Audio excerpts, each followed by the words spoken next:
Fatkeqësitë natyrore dhe konfliktet është tema e këtij viti, e cila vjen si një thirrje në ditën ndërkombëtare të monumenteve.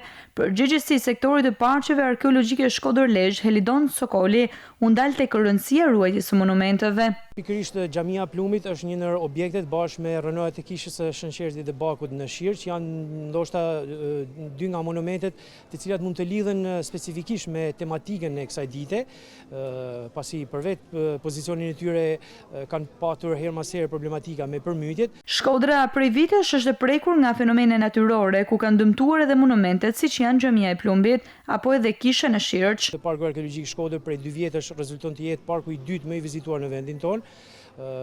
Kjo jo vetëm për shkak të rritjes së numrit të vizitorëve dhe turistëve në qytetin tonë, por edhe promovimit të mirë, por edhe gjendjes optimale të sitit. Parku arkeologjik në Shkodër është i dyti në vendin tonë më i vizituari. Prilli synon që të ndërgjegjësojë dhe të rrisë kapacitetet e burimet njerëzore të institucioneve për të parandaluar sa më tepër dëmtimin e mëtejshëm të këtyre pasurive kundrejt fatkeqësive dhe forcave mallore të natyrës.